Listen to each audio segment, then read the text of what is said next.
Halo teman-teman, selamat kembali ke channel saya. Buat yang pertama kali ke channel saya, perkenalkan saya Ivy Pan. Saya adalah mahasiswa Malaysia jurusan Kedokteran Gigi di FKG UGM Yogyakarta.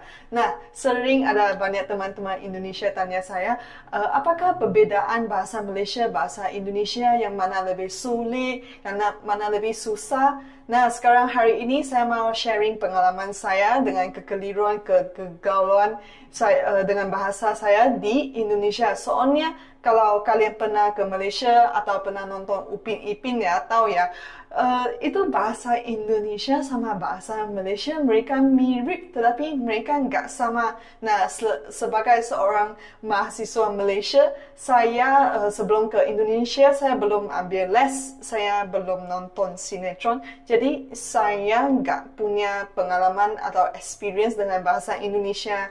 Dan pas saya sampai di Indonesia itu menimbulkan banyak hal yang istimewa, hal yang bikin ngakak sekali. Nah, kita bermula pada saat saya di kampus pada semester 1, saya ikut UKM Basket FKG. Nah, pas itu kan mau bikin jersey. Nah, itu saya penanggung jawabnya. Terus saya mau bikin jersey, ikut size-nya cewek, biar pas ceweknya pakai nggak kebesaran gitu. Soalnya mau sekalian bikin untuk cowok juga, tapi ambil patokan cewek. Tetapi pas saya ngomong di grup, kan cowok, cewek kalau di Malaysia itu lelaki perempuan. Jadi saya bingung sih, saya ngomong di grup, oke, kita pakai ukuran cowok ya.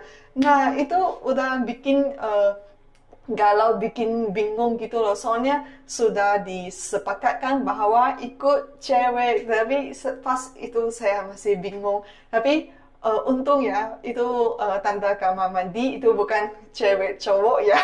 Jadi saya nggak usah Google yang mana cewek, yang mana cowok kan itu pria wanita ya. Malaysia juga pakai wanita, tetapi pria jarang sih, lebih ke laki-laki, lelaki gitu. Dan ada hal yang aneh saya ketemu di Indonesia ya. Kalau di Malaysia itu bunga hanya ketemu di kedai bunga. Tapi di Indonesia ya, saya lihat di bank juga ada bunga. Itu bunganya dalam hitungan persentase loh. Jadi pas saya lewat Bank Mandiri, saya lihat ada bunga berapa persen. Terus saya bingung, bunga itu apa sih? Terus saya pikir-pikir, oh itu faedah. Kalau di Malaysia itu panggilnya faedah, itu interest kan bahasa Inggrisnya. Nah, jadi ternyata bunga bukan hanya untuk pacar, tetapi juga buat untung. Terus kan kalau di Jogja itu pakai bahasa Jawa ya. Jadi ada perkataan bahasa Jawa yang saya belum pelajari di Malaysia. Nah, pas saya masuk di grup kan angkatan, terus adanya orang bilang Simba, cari Simba. Terus saya bingung, Simba itu sopo? Simba itu kan lion, itu singa dari Lion King gitu. Terus saya bingung, siapa Simba sih? Kenapa mau cari singa sih? Dan akhirnya saya tahu itu bukan Simba, bukan lion, tetapi Siba. Siba, tapi itu gak kasih spasi loh. Jadi Simba. Nah, waduh, Simba. Jadi sekarang saya tahu, saya berharap orang Malaysia yang nonton video ini kalau sampai Indonesia jangan cari Simba yang beneran ya, cari Siba. Neneknya, datuknya, bukan itu singa. Selain itu, kalau di Indonesia nama hewannya dengan nama haiwan di Malaysia juga ada perbedaannya loh.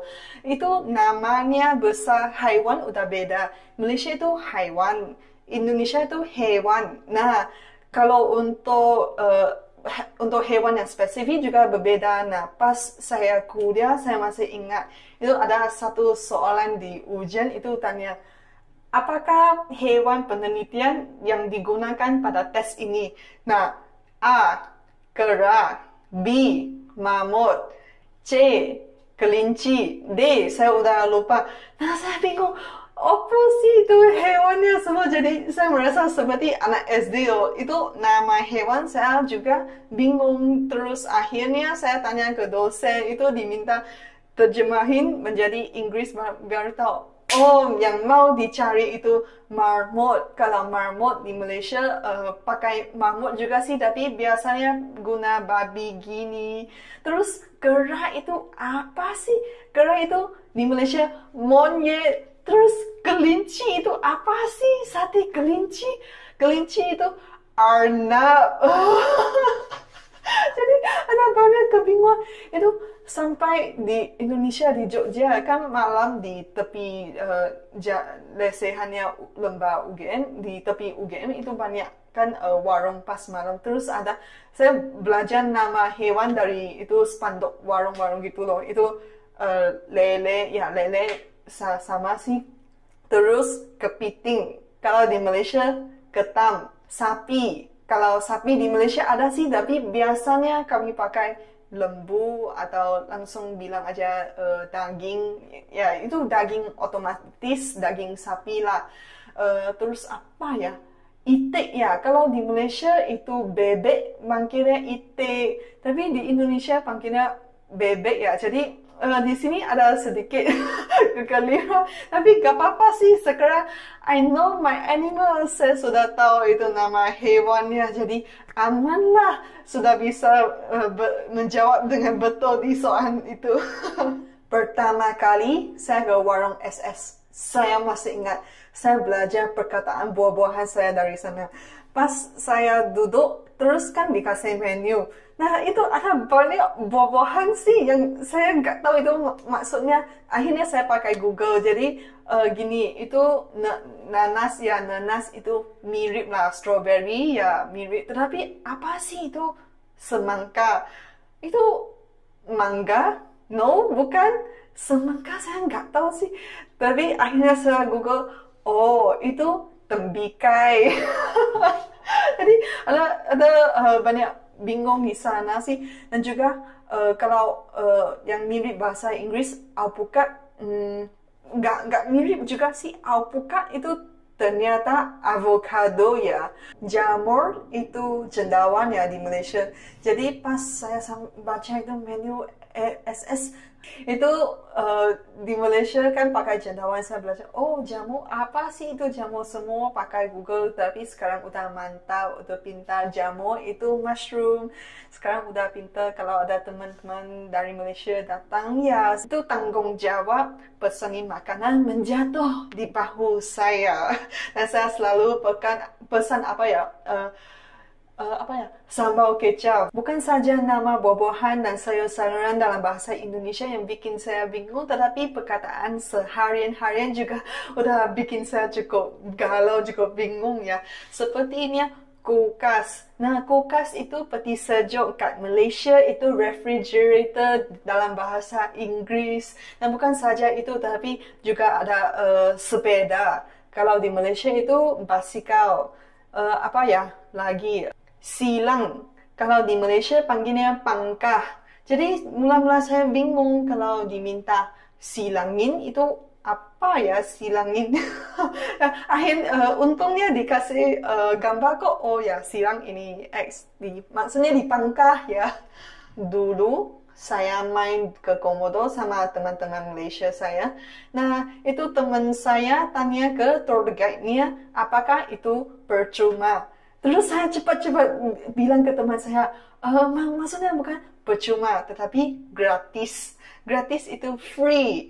Free dalam value, free dalam nggak usah bayar gitu. Kalau bahasa Indonesia, dulu saya sering guna percuma ya. Ternyata percuma itu betul kan kalau saya salah ya. Percuma itu seperti sia-sia usaha kan.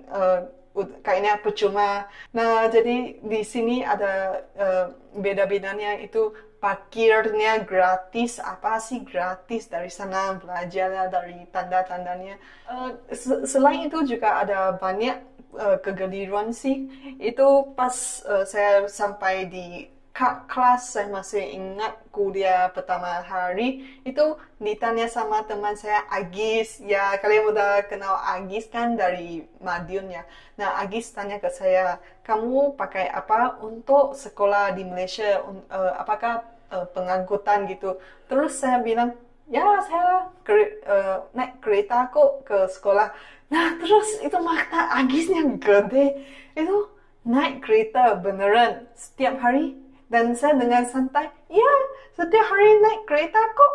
Nah, di sini, kalau di Malaysia kereta itu mobil. Kan, tetapi di Indonesia kereta biasanya merujuk kepada kereta api ya mobil. Jadi itu Agis udah salah paham bahwa saya naik kereta api ke sekolah setiap hari. Waduh, ini anak kuliah di mana sih? 100 kilometer jauh sekali naik kereta api ya. Jadi ada banyak kekeliruan di sini. Saya harus jelasin ke teman Malaysia saya pas mereka sampai di Indonesia. Nah, ini panggilnya mobil ya, bukan kereta. Kereta itu kereta api. Ya udah, ulang cerita Agis lagi. Nah, dulu pas saya ikut praktikum, itu selepas praktikum dikasih satu kertas kecil, diminta bikin survei gitu. Survei apa? Nah, survei pendapat kamu tentang kakak senior yang terbaik, tercinta, tergalau, terbawel, dan lain-lain. Nah, pas itu saya masih semester 2, jadi saya bingung. Karena itu perkataan yang digunakan di Malaysia dan di Indonesia itu beda loh. Kecuali terbaik, tercinta, ya itu saya tahu.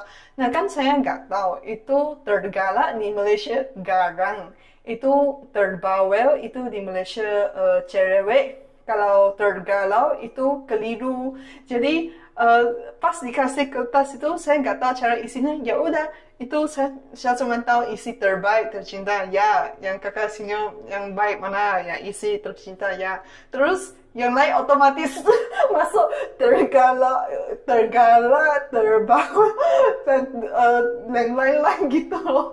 Jadi itu saya masih ingat, saya lagi tanya teman Indonesianya, apa sih maksudnya tergalak ya? Terus mereka juga susah mau ceritain, kan lagi survei ya. Jadi ya udah, saya semua nama kakak senior langsung isi-isi aja. Jadi sampai sini kalian bisa merasa ya betapa bingung saya pas saya sampai di Indonesia. Itu bukannya saya nggak tahu bahasa Malaysia sih, tetapi itu kata yang digunakan itu beda loh. Itu telah menimbulkan kesulitan, kesusahan dalam seharian saya.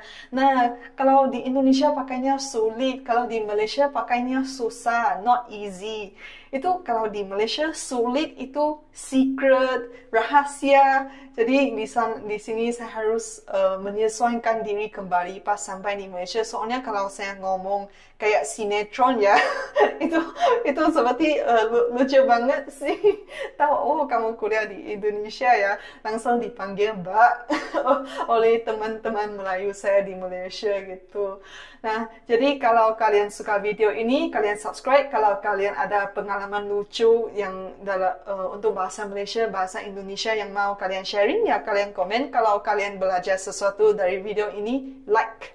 Oke, sampai sini. Nanti besok kita lanjut lagi lebih banyak pengalaman saya di Indonesia yang bikin anak ini bingung. Oke, bye-bye.